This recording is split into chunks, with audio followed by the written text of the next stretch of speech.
Hey, what's happening, all y'all out there in live land? December the 29th. Man, I tell you, it has been in hyperspeed this year. How you guys doing out there in live land? I see there's Swordsman 007, Battle Gnome. What's going on, y'all? Ramon, Mr. Matt King. Glad you could join us, brother. It's been a while since I chatted with you. Thanks for tuning in tonight, guys. As always, we appreciate the love.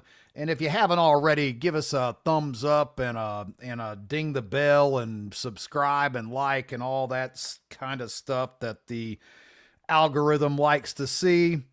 We would appreciate it. It helps us out. But tonight's live stream is brought to you by Soil Saviors, our friends over at Soil Saviors.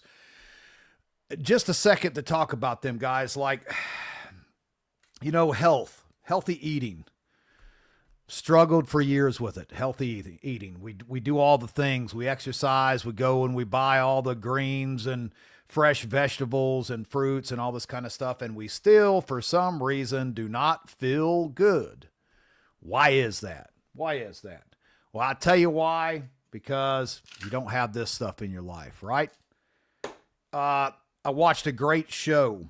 The show, it was a documentary. It was about Michael Smith, and it was called The Need to Grow. Need to Grow. If you have not seen Need to Grow, check this documentary out. Michael Smith, the dude, just a complete genius in the big permaculture world. And he was talking about soil, just like our friends over at Soil Saviors. And he was into, increasing the production, the speed of biochar. Like he was producing in 4 minutes what takes the earth to 50 years to do. But at the same time, people are like, why am I eating so healthy? And I still don't really feel that great. What's because our soil is dead, and dead soil does not bring forth nutritious vegetables and fruits. It just doesn't. We have stripped the land, and that's where Soil Saviors and Cell Saviors and all these guys come in. It is about replenishing the earth and yourself with those much needed nutrients that just don't exist much anymore because of what we've done. Let's even talk about that biblically. The seventh day we are made to rest. And that's our time to recoup, to re-energize, to gather our wits and ourselves about us. Here's another one. The Bible talks about the earth, your garden, your ground being rested every 7 years. Guess what? Guess what we do not do anymore? We do not let the earth rest. Not only do we not let the earth rest, we hose it down with toxic chemicals from the sky, from every other place. We hit it with GMOs, genetically modified seed, and we wonder why our food is not nutritious anymore and that we just don't feel good. So guys, if you're wondering about how to get that nutrients dense food back in your diet, check these guys out. Yes, Cell Saviors, Soil Saviors, and we appreciate them for always helping us out on these lives. What else do we have going on here? Mountain Readiness Spring. This is December the 29th. There is 2 more days of savings, and then the price goes up. Get that savings while you can. It's going to be awesome. I think our guest is going to be there. He's definitely going to be joining us for the Sovereign Health Summit that is coming up in October. But before the Sovereign Health Summit, we're going to have also Mountain Readiness West out in Montana in July. That's going to be July the 24th through the 27th, I think it is. Yes, it is, right? 1 hour from Glacier National Park. Yes, it's a long drive if you're in my neck of the woods here in Appalachia. But is it worth it? Absolutely. I can't wait to go. And of course, Joe Dolio of Tactical Wisdom will be there. We've got ARC training. We're looking at a suppressor a suppressor company. We're not sure which one's going to jump on board, but sponsoring one of the lanes out there at the live fire. We've got 2 live fire lanes out there. I was told by Joe also we are going to be processing. I think they've got an elk. They've got an elk ready for us. So they're going to have an elk ready for us. We're going to be hands-on chicken processing. It's going to be awesome. Oh, and the spring, Mountain Readiness Spring in North Carolina, we, for the first time, have Billy and William Bond, father and son team, both with us at the same time. And we're going to actually hands-on process a sheep and going to be doing composting classes. We've got a ton of classes to add, a ton of instructors to add. After the first of the year, it's going to be off the hook. If you ain't going, then shame on you. It's going to be a great time. And right now, tickets are like 60 something bucks. Like, where can you get a ticket for 60 something bucks for 3 days to do all that stuff? That's all included in your ticket price. Nowhere but Mountain Readiness. And yes, the wonderful Russ of Oz that's back behind the curtain pulling the levers and pushing the buttons reminded me the weekend after Mountain Readiness Spring Expo in May is CanCon. So we got May 1st, 2nd, and 3rd for Spring Mountain Readiness with Tactical Rifleman, Angry American, all of our folks, plus new. And then the very next weekend, we're going down to South Carolina for CanCon, which is everything you can possibly fire that has a suppressor. It's fully suppressed. Everything's fully suppressed. Belt feds. I mean, how can you not be okay with going to that? We went last year, and they did it in the fall last year. They're going to do it in the spring this year. We had a blast. We had Carl, Tactical Rifleman. We had Black Armor Guns there. We had Rally Point ST. We had NC Scout and Brush Beater team. We had, of course, Russ, Pete Robertucci. We just had a whole row under the tent and camping out in the evenings. Oh, Patrick Seven was there. It was a great time, man. We loved every single bit of it. You guys should join us as well. So that wraps us up for all of our things of advertisements and affiliateships and all that stuff. But tonight, so let's talk about our guest. Our guest is a brand strategist, an author, has an awesome podcast, and really just the best way to put this individual is he's just an all-around awesome human being. Billy Bond and I had went to HOA, and we were doing some networking out there. And just the backstory of what transpired here, we're walking along, and Kubota had set up there. I'm a huge Kubota fan. My Bobcat has a 59 horse Kubota engine in it. It's beat all to pieces, still running like a top. But I've always been a fan. But Kubota's set up there, and Billy and I walk by, and we're kind of networking and talking to people about the Sovereign Health Summit, and I was like, man, I'm going to stop by Kubota. And he's like, I don't know, Kubota, does that really fit with the Sovereign Health Summit? I was like, I don't know, Eb. I like their products. Let's see. So I stopped by, and tonight's guest, it was the other gentleman that was with him manning the booth. And I talked to him for a little bit, and he said that the main man wasn't there. I was like, well, I'll stop by in a little bit. So hour and a half or so went by, and I was walking through. We were in a big hurry because we had to drive all the way back home, had quite a few hours on the road. And I told Billy, I was like, man, I feel like I need to go over here and talk to this guy. Don't ask me why. I just feel I need to talk to this guy.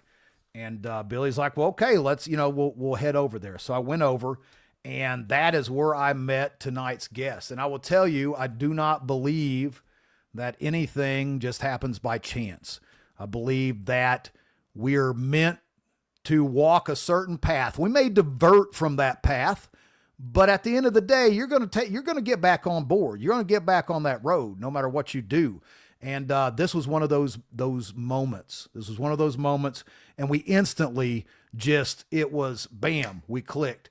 So he's got a great story. Let's talk about him. Let's bring him out right now. This is Lucas Mack of the Lucas Mack Show. Lucas, appreciate you being on with me tonight, brother. Man, I am honored. Thank you. And when we met, I shared the story as well. We shook hands, and it was like two Rams meeting. That force was there, but we looked at each other like, all right, I see you. And really honored to be your friend and be on this call or live. So thank you. Absolutely. Absolutely. And, it's one of those things when you meet certain people, it's like you meet this, it's like this kindred spirit. I could feel that. And then Billy and I talked the way home, and he was like, man, I can't believe like that happened. I was like, I know, like, who would have thought, who would have thunk it? And, so let's talk about, well, first tell everybody about yourself, Lucas, because you've got a great podcast, man. You're doing all kinds of awesome things. And then we can, talk about, your story that we talked about at HOA, of how you came into your new job position and all that, walk of faith that you took, so to speak. Man, first of all, I want to say again, thanks for having me on. So my background, I work at Kubota and head of brand for North America and the global brand strategist, and been there 2 years. And it's been a really beautiful journey of what Kubota actually stands for and what it does. The quality that it makes, it's known for, but more than that, what it actually enables people to do. And with the compact equipment, what we support people returning back to the land. But before that, my whole journey is I started my professional career as a TV reporter, and was in the newsroom, different markets around the country. And then I started my own marketing and branding agency and ran that for 11 years. And then moved on from that and started working at big brands like Microsoft and Netflix, Google, T-Mobile. Did some work for Starbucks and Costco. And so had some real great journey and success doing that work. But in that time, 2020 happened and the world got wild. And, I think a lot of us question, are we really the person we think we are or hope we are? And I got tested, as many of us did. And I can tell you right now that I'm proud that I am the person that I hoped I would be and the person that I am due to that time period. But I don't know. That's professional journey. Yeah. Well, that's where we started talking because, we broke out our pamphlet for the Sovereign Health Summit and you were like, man, I love that word right there. I was like, yeah. Oh, really? I didn't expect it. I didn't expect that response. And then you talked about, what you had to do, the decisions that you made, and how you were blessed by making those decisions, So yeah. I'm going to assume that was a decent job that you had at that time as well. Correct? Oh yeah. It was, I was running a national creative agency inside a management consulting firm. And things were going really well. I think the thing is that sovereignty is a big thing for me and freedom is a big thing for me. And when someone tries to infringe upon that, there's something that comes in me that wants to do damage to the opposing force. And I think that comes from, and I talk a lot about this, I lead men's retreats and help men really reclaim sovereignty and heal, because I grew up incredibly abused home. And during 2020, it felt like the exact same thing happening again. This force that was bigger than me was imposing something upon my will that I didn't want. And I made a declaration to myself a long time ago that I will never, ever do something against my will ever again. And absolutely, man, let me tell you, I don't care if the government says wear purple. If I don't want to wear purple, I'm not wearing purple. You understand what I'm saying? And 2020 was a pretty intense time, but yeah, my wife and I, we had 3 kids. And then in 2021, got pregnant with our 4th. And we, I was doing my best. I didn't wear a mask. I never complied. During jury duty, I told the judge I'm not going to put a mask on. And he got really, this was all over Zoom, and it was all these big Carhartt wearing, I could tell a bunch of, just guys that I would think, I'm 6'3", 250. I'm a bigger guy, but these big dudes, I'm like, man, I'm sure I'm not going to be the only one that's going to say I'm not going to wear a mask. And sure enough, I'm the only one that says I'm not going to put a mask on. And the judge goes, well, what's your deal with the mask? I said, I don't believe in it. And I'm not going to wear one. And he goes, well, what if I order you to?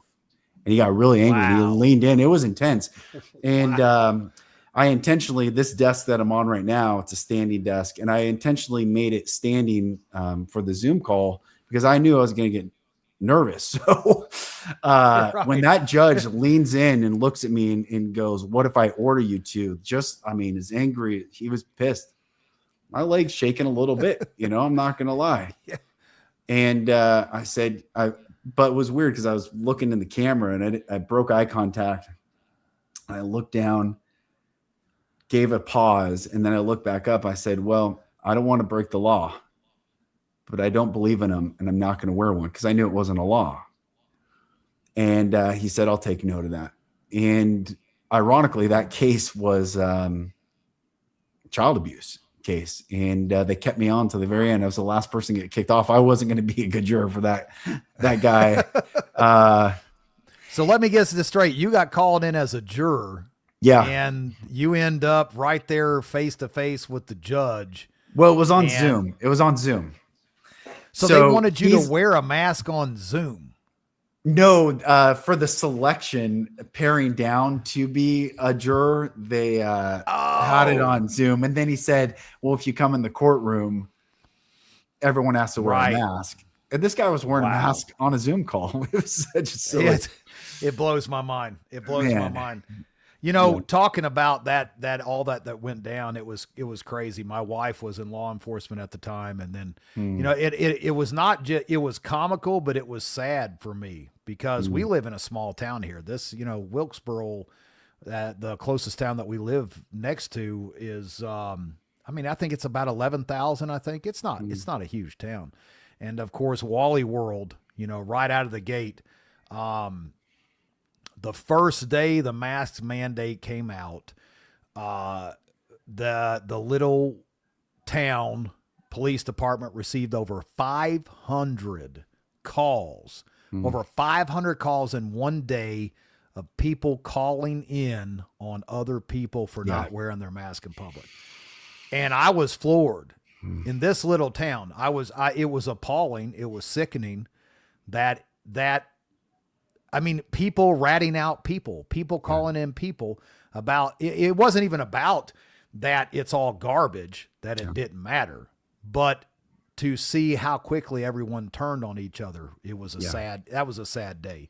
And, especially in a little town like this, I can only imagine the big cities and the big towns like that, what that looked like. I wasn't, I was traveling all over the place at the time. I wasn't wearing anything, a mask or anything. I was like, unless I start seeing bodies piling up everywhere, I could really care less. I was looking for, bodies built out of like sandbags, until I see that, I just keep doing what I'm doing. Exactly. And, but so you were working for this big company, doing well. Your wife was, what was she? You said she was 7 months pregnant, I believe it was. Well, yeah, she was, well, they called me. So then the jab mandate came out. And I'm in Seattle. So just to give context to everyone, I'm in Seattle. In July 4th of 2021, we were the only house that flew a flag. I flew mine year round, but we were the only house that had a flag up on 4th of July. Just to give context of like how far, in fact, when Seattle got taken over with Chaz or CHOP, they changed the name of it. But when that precinct right now, that police precinct is still shut down. They never reopened it. And so when that part of Seattle got taken over, I had business associates when I ran my company that were pro that movement. And it was bizarre. It was very isolating. But when that mandate came out, it was October 6th, I had submitted for a religious exemption, and I had a call with HR on October 6th of 2021. And she said, the HR representative said, we're going to temporarily grant your religious exemption until December 31st. Because I was bringing in millions of dollars for the company because I had all these contracts with Microsoft and different companies. So I was a revenue source for them. But she said, after December 31st, we don't guarantee your employment, and most likely you won't have a job with us because all our clients are enforcing that all their consultants that come in or do work, even virtually, are compliant with the mandate. So at that time, my wife was a little over 6 months pregnant. And so I get off that call and I tell my wife, and at this time, like you said, our neighbors were calling on people, that had more than 6 people in their home. I mean, it was insane. And the only person I trusted in our neighborhood was a Russian family right across the street. And these guys were tough as nails. And I really love this guy.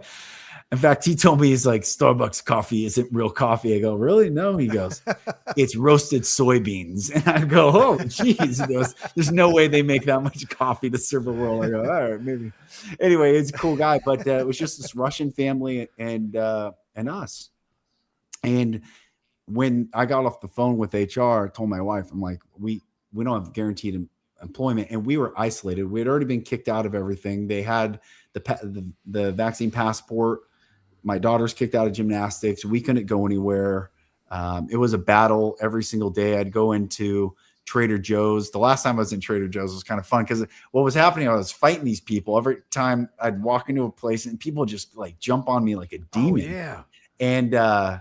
And I would always jump back on them. But this time I was tired of fighting. I don't want to fight people. I'm not a man of war. I'm a man at peace. I want peace. And the last time I go into Trader Joe's, and everyone freaks out, and this manager goes, sir, you can't be in here without a mask. And I just looked at him and I didn't say a thing. I just shook my head and go, and he didn't know what to do. And I just kept shopping and I checked out. It was kind of a fun experience. But I called my wife in to my office and I said, we just found out we don't have guaranteed employment. And she said, most likely I won't have my job after December 31st. So that was October 6th. And we looked, well, what do we do? I mean, we were thinking about and do we have the baby in Idaho? We were looking at property in North Idaho, but there's not any place I have 3 kids. I'm about to have my 4th. I don't have a family that supports me. And my brother and I are kind of first gen starting our own life. I didn't have parents. I didn't have anyone. I was isolated. Right. All my friends were lost their minds, it felt like. And, so we prayed and we're like, all right, where should we go? And we looked and said, well, let's go to Dallas and let's see if we need to go to a red state with a big metropolitan area that I could get a job at a corporation that might not be enforcing that. So October 6th, I have that call. October 13th, we fly down to DFW. And I'm telling you, it was 2 worlds. It was 2 different worlds. We go to this Oktoberfest, no mask, everyone's smiling, everyone's happy. And I got choked up. I started to cry because I love this country. I really do. I love the Constitution. I love, that flag behind me. And we were not the same country. We might live under the same laws, but we are 2 different countries in this land. And I was grieving. It was really a hard time. And it was a big decision. My wife's, where are we going to have this baby? What are we going to do? I'm not going to have income. We didn't have like extra too much savings. And so we make the decision that we're going to move down here. And thankfully my company had an office in Dallas. So I transferred to the Dallas office just to work out through December 31st. And we moved down December 1st. We get down here of 2021. And I started applying for jobs. I start hustling and networking and moving in our family. And my wife's really pregnant with her 4th and got 3 young kids. And it's intense. And on December 27th, they send me an email say, we've lifted the mandate for Texas employees because we cannot recruit enough employees that will be compliant. Wow. So I was 4 days away from losing that job, and I was able to keep it. Had I stayed in Seattle, I would have lost my job. Right. And so I stayed there for a little while longer, but then I was ready to be done with that company. I was ready to be done with that whole industry, and the tech world had just lost its way. And I found Kubota, and it's been an incredible, divine, aligned experience since then. And yeah, when you and I met, I'll stop talking here in a sec, but no, this show's about you, man. I loved, I mean, that's the thing though, is and just like my wife said right there, you know, kudos to you. You know, we left my wife, we were living in the home in Fort Wayne, Indiana that she was raised in like her entire life. And, you know, we were fighting with this was 10 years ago that we moved, and we were fighting with the city because we had a garden and we were in the city limits and, you know, we had firewood and we burned firewood and we did, you know, we're just getting hammered by the city because you can't do that in town. You know, that's not allowed to grow food. And, you know, it was the same thing for us. It was like, you know, we had great jobs. We were by the standards of the American dream. We were living it. We had the house, the white picket fence, the whole bit. It just wasn't enough. Something was wrong, and we're just getting hammered left and right. And so, you know, that's that. I was like, let's just sell everything and go. And so, what you're talking about, man, that's why it resonated with me so much, because it is a lot to just take that walk of faith and put it all into the Lord's hands and just do it. Like whatever's going to happen. And I'm not going to talk badly about my wife. She is a spreadsheet person though. She got a spreadsheet for everything. Spreadsheet for bills, spreadsheet for, you know, it doesn't matter what it is. There's a spreadsheet. And she made this whole spreadsheet before we moved. And she was like, look at this spreadsheet. We're going to starve to death. If we move, it's just not going to add up. We're going to lose everything, and then I'm going to kill you. That's what she told me. I was like, well, it's going to work out. I'm telling you, I can just feel it. We're just going to have to do it. Well, let's go. And that's what we did. And so, you know, you taking that faith walk, it really resonated with me. I was like, wow, this is what I love to hear, is people who, you know, you're not going to force me to do anything that is against my convictions as a person, as an American, as an individual, as a Christian. Yeah. And, you know, hearing what you did there is not a lot of people who are willing to give up on that paycheck because of something like that. I mean, a lot of people didn't, you know, a lot of people was like, no, I've got too much invested. I'm going to do this. Yeah. And so I know everybody is, my wife said, you're still alive. That's true. 10 years later, I guess spreadsheets, they're not always right. That's funny. But, so, you know, 4 days before you were getting the axe, that is amazing. And, that's the first I've heard of this part of the story, you know, because we talked briefly there about this.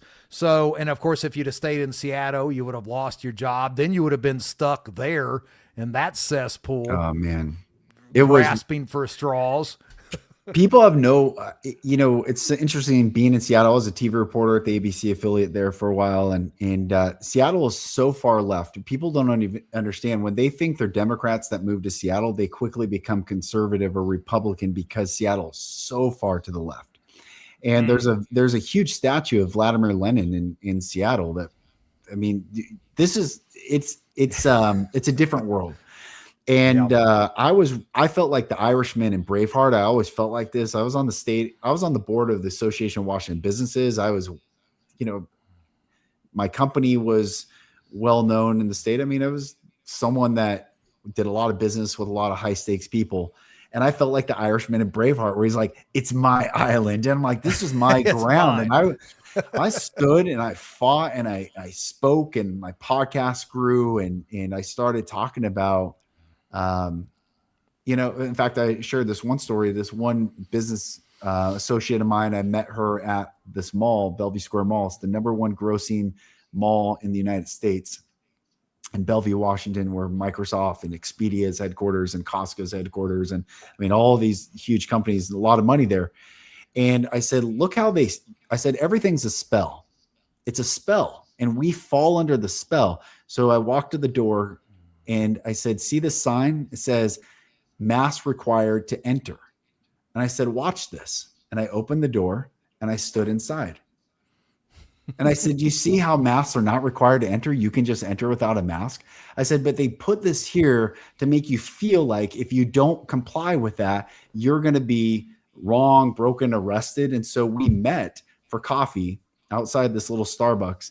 And we're the only ones without masks that we saw for an hour and a half of this coffee meeting. And these 2 police officers are sitting in there having coffee and their masks are pulled down. And she got a little nervous. I said, see them. If they know that we're not breaking the law, you don't have to worry about us breaking the law. And what I try to show people is I try to break the spell. So if you understand that half the world reads right to left and the other half the world reads left to right, the occult teaching or to read things both ways. So you have the word, and this is what we talked about, no. No, yes, backwards is on. So what you don't say no to is by default left on. That's why the word live, L-I-V-E, backwards is evil. That's why lived backwards is devil. Who do you meet at the end? If you didn't choose life, you meet the devil, the opposite of lived. And so all this, and I don't want to get too off topic, but I'm telling you, the people that run the world understand spellcraft, because the Bible says life and death are in the power of the tongue, and those that love it shall eat the fruit thereof.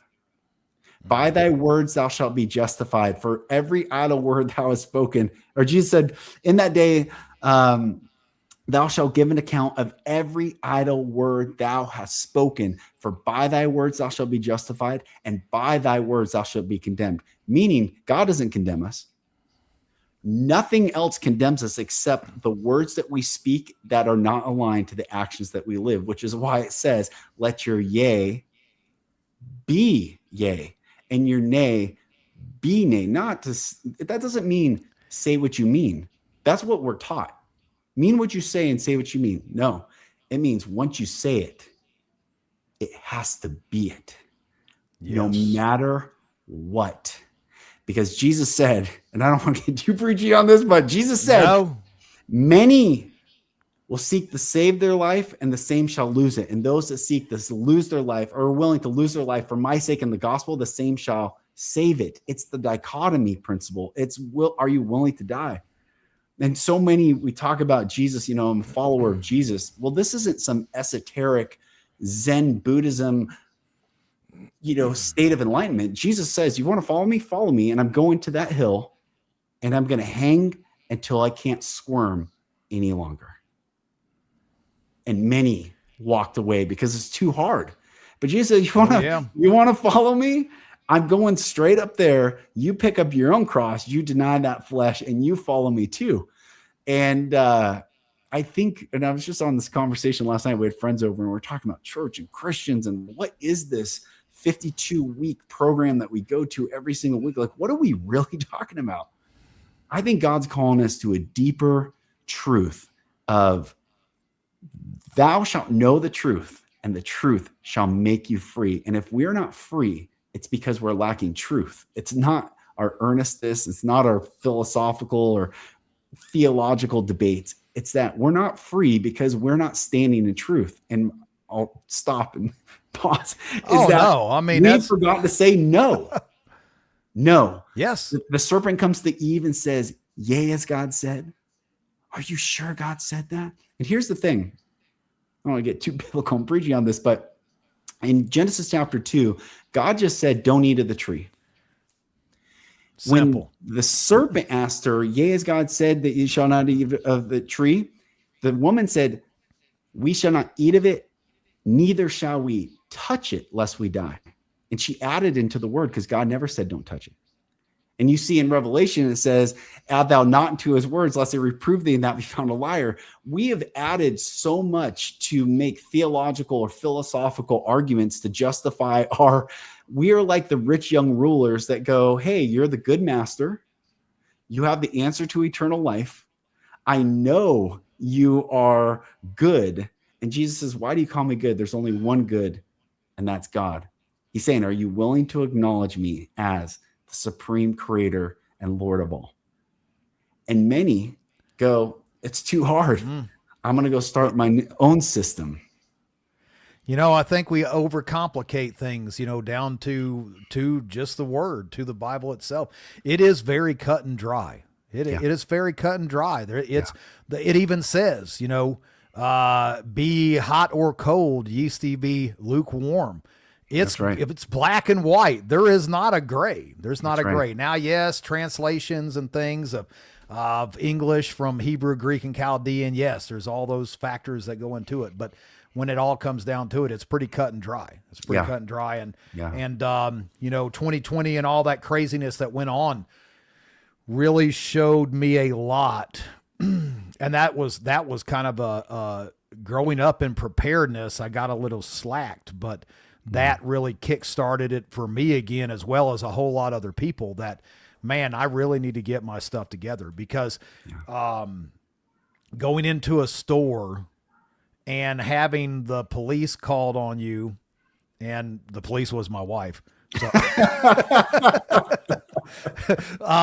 but people wanting you to be arrested because you weren't wearing this little piece of cloth on your face. I remember walking in, it was the second day of the whole shutdown, all this kind of stuff. It blew my mind. I couldn't believe it.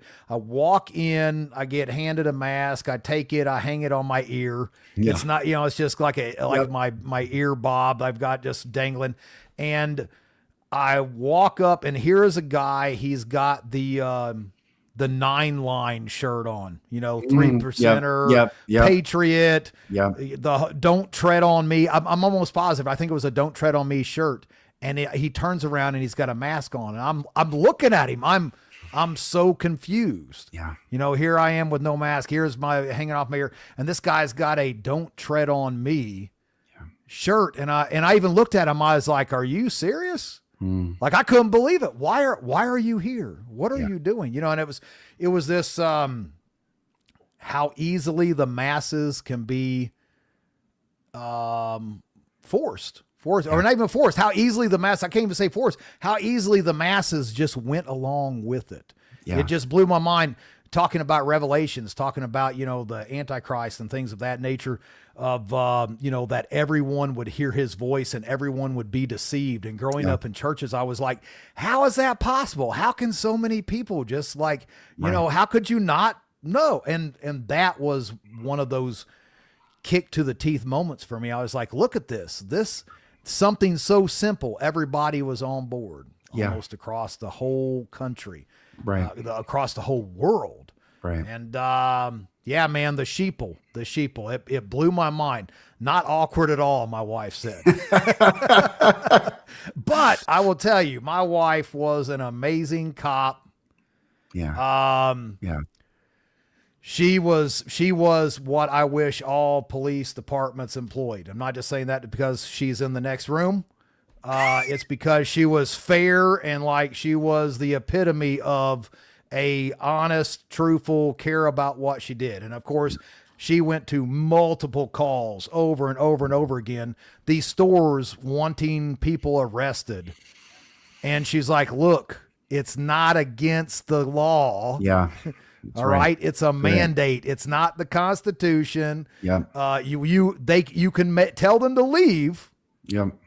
And because it is trespassing if you would like them to leave. But that's it. And they would lose their mind, man. It was, but I mean, in Seattle like that. Oh man, it was intense. I can't even imagine. One of the things is, I used to just get angry. I was angry. I mean, I was angry that we had to move. It was like the movie Fiddler on the Roof. We sold everything. We only fit it in a little, forget what brand, but little box. I mean, it was sad. We lived in a beautiful house. It it was really a sad. Our dog died freaking 2 weeks Oh, before we man. died. I mean, it was just like, what is going on? It was a really sad period. But I had officiated a wedding in Seattle, right on, actually right down from where Sleepless in Seattle, the houseboat was, this beautiful Lake Union in Seattle. And I had officiated this wedding, and my buddy's a Navy SEAL, and I'm 6'3", he's 6'4". He looks like a freaking panther. He's just scary looking, always on. And we're the only two people not masked in the whole wedding party for the rehearsal. And he walks in front of me, and they don't say a thing to him.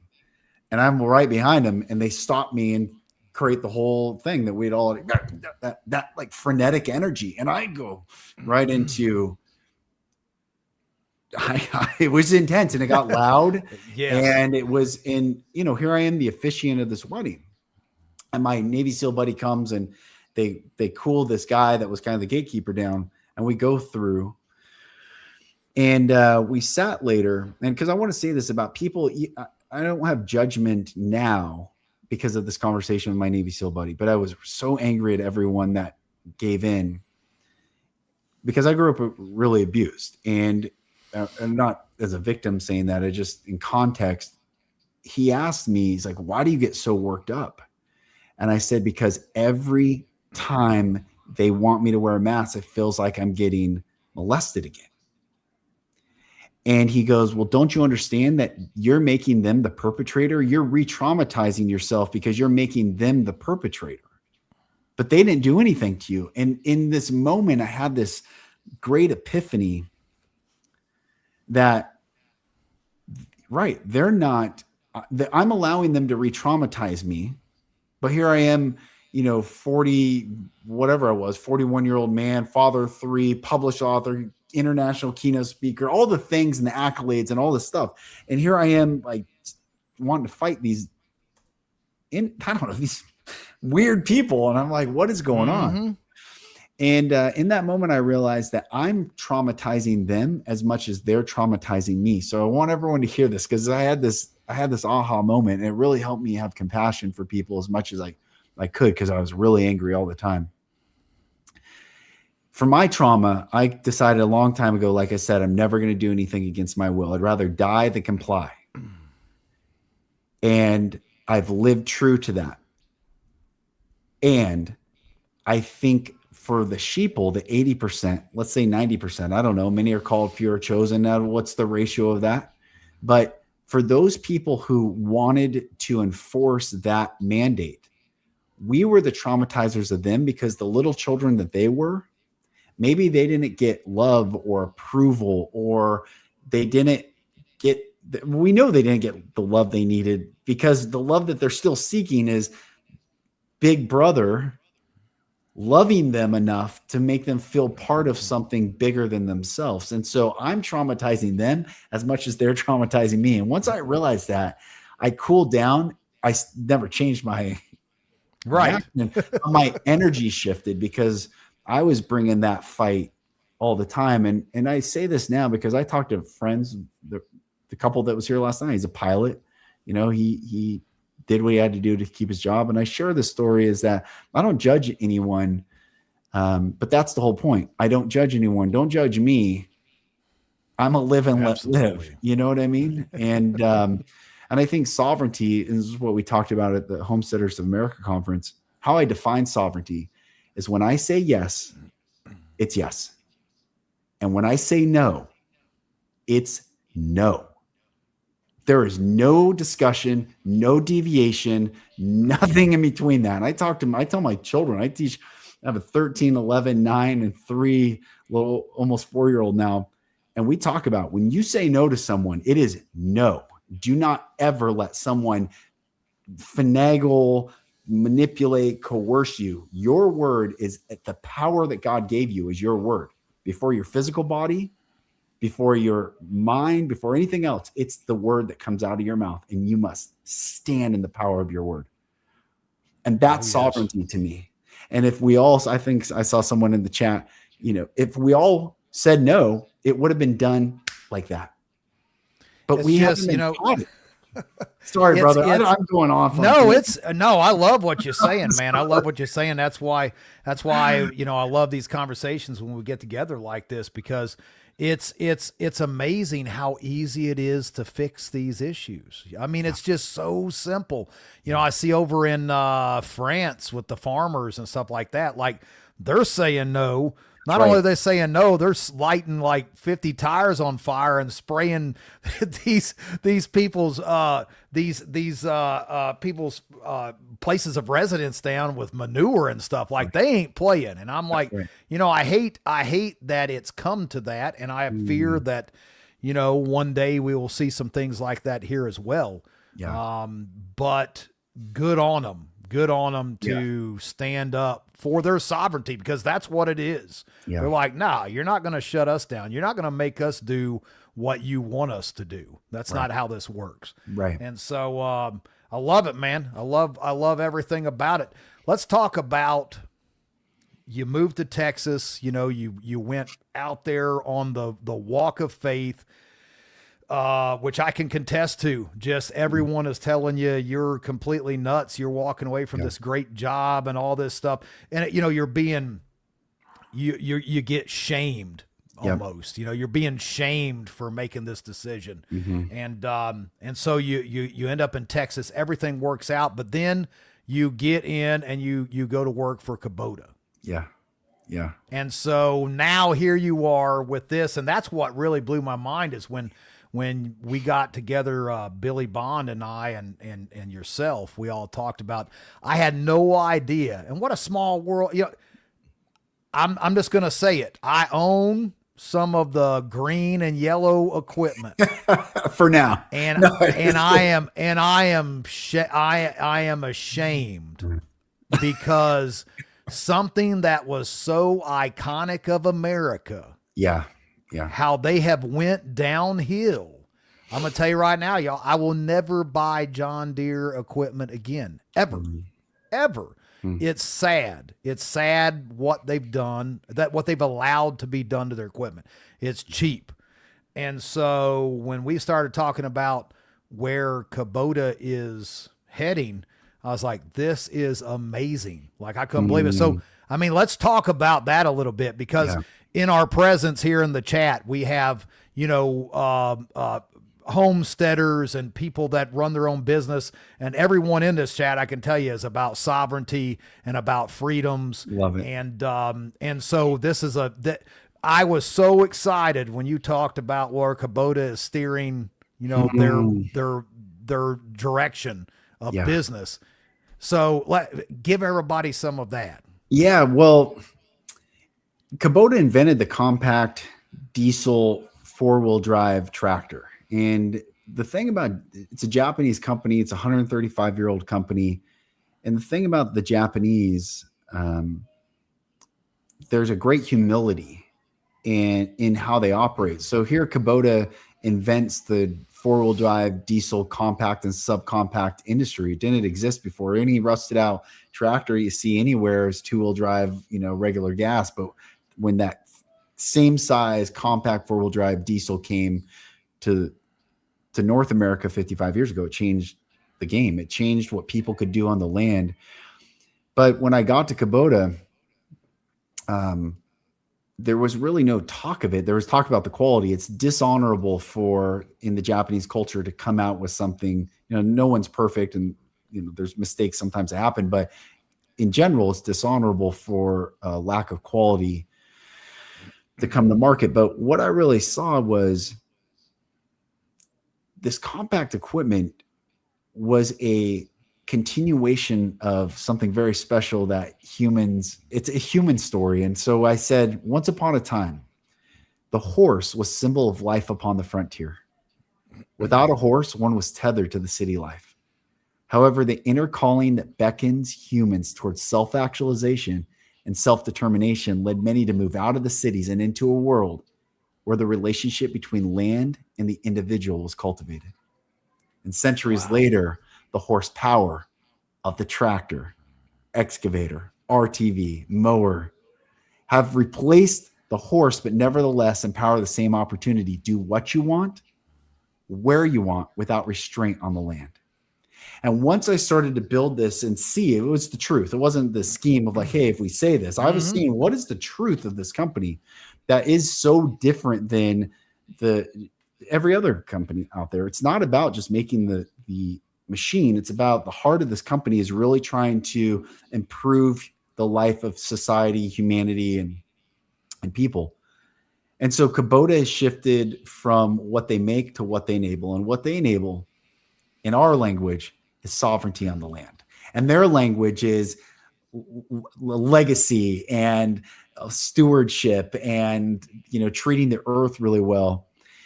And Kubota is on a mission to see people return back to the land and have a right relationship with it. In fact, we're going to come out with this whole series, video content about, because this is 2 months ago, I think around maybe before we met, around the time we met, sitting in my office and I'm like, a lot of these companies are like, we dig dirt. And there's this concept of dirt being tough.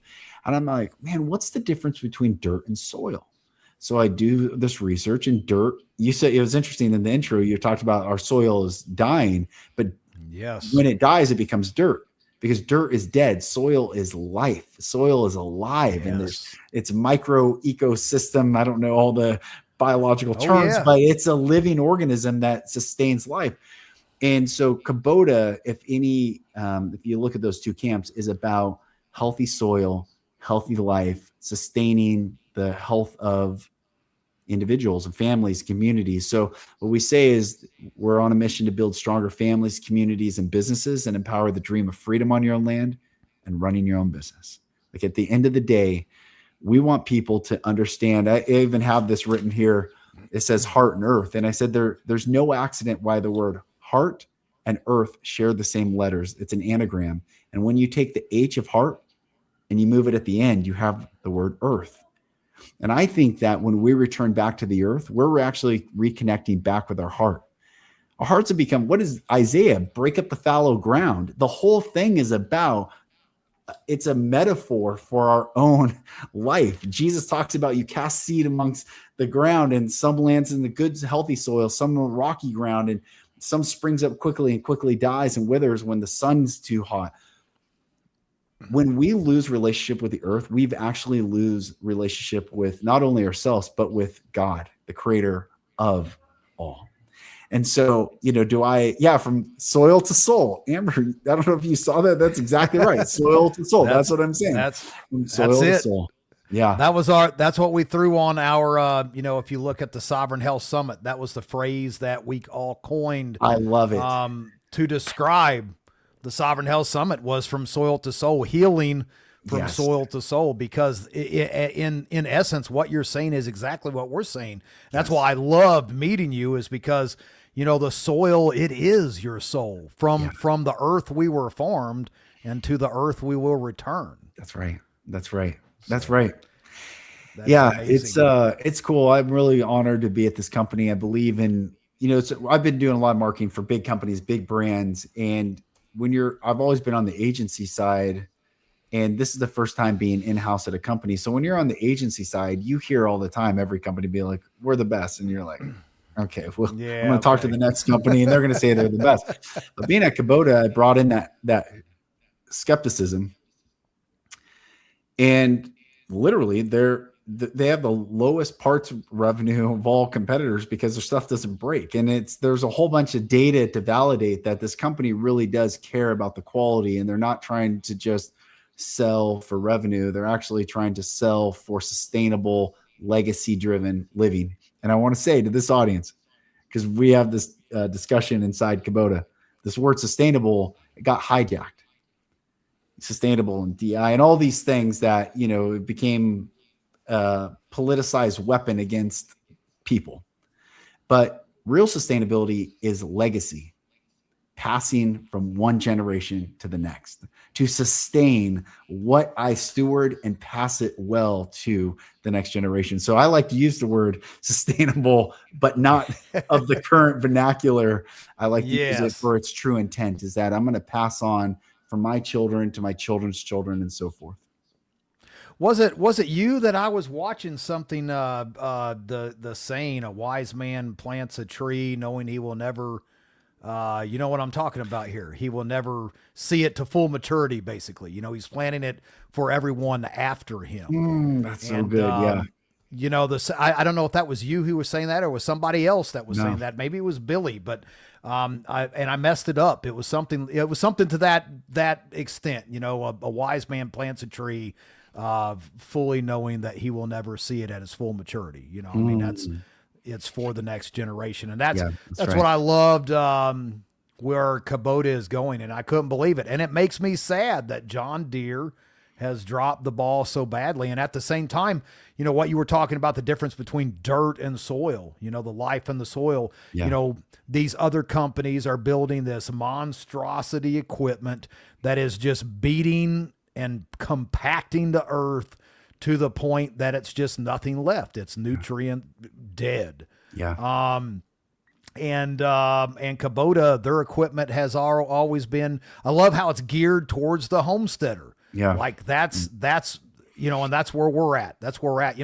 If more people had the little Kubota tractor and worried about their own selves and taking themselves, the victory garden, where is that? That's Where's right. the victory garden at? That's right. Where's the few chickens in the backyard? That's all been taken from us because the world that we live in wants us dependent upon a system. And I love that Kubota is wanting to steer back towards that.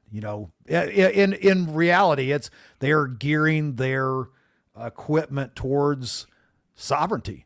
Yeah, absolutely. And we'll never make big stuff. It will always be compact, and I can tell everyone that's it even just makes better business sense. I mean, you think of these giant, almost cartoonish, some of these pieces of equipment that other brands make are so big, but when those break, the downtime, the fix, the repair, it's so expensive, not just to get the repair done, but also the downtime to the business and the production output, versus you could have 5 small tractors doing that work. And if one goes down, all right, that's, it's still downtime and cost, but it's not the cost of it shuts the whole thing down.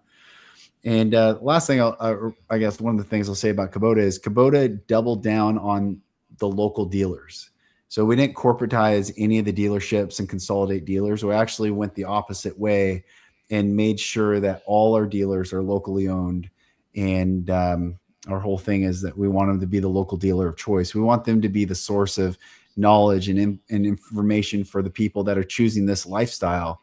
And they should be your neighbor. Absolutely. Absolutely. I am super excited that you are going to be a part of what we're doing. And you and Kubota, because what's going on here. I mean, it's just amazing how so many things just fall into place, Mm-hmm. You fight that struggle. And I loved, you were talking about, even you lost your pet, your dog died, you're fighting, you're like, what am I going to do next? Baby's coming, 3 children already here. And then all of a sudden everything just falls right into place. And you're like, oh, I don't know why I was worrying. And it's amazing. I used to get all fired up and been out of shape about, what am I going to do next? And I realized, man, you be a good person, you do good stuff, and you stick to your gun, and you do what you feel is right. Yeah. And everything else will fall into place. It just will. So, I know you want to close. I got to say one thing, Robert. There's a saying we read. There's a saying we read in this holiday book for our kids every year. It says, it only takes a few who know what's right and do it too. It only takes a few who know what's right and do it too. Yeah. Actions are dead without, what is it? Words are dead without actions. So you got to do it. There's my good friend, Mr. Pat Militich. You'll meet Pat, the part of the Soil Saviors that I was talking about earlier. Awesome guy. I don't know if you're familiar with Pat. No. Pat is not just a soil guy. He was the first welterweight champion of the UFC. That's amazing. And UFC Hall of Famer. So Pat comes to our mountain readiness events and teaches on Amazing. soil health and all those microbes and that stuff that we don't know that much about that we were talking about. Yeah. Man, Pat and Doc Will and Nick, those guys are pros and love their products. Thanks for joining in, Pat. Man, it's always a pleasure. But Mac, tell everybody where they can find you and all your spots. And if you would, Russ, throw that back up there. You guys scan that QR code for all of his social medias, but tell everybody where they can find you at. Yeah, thank you. You can go to my website, lucasmack.com. I'm on every social channel. I put a lot of content out on Instagram.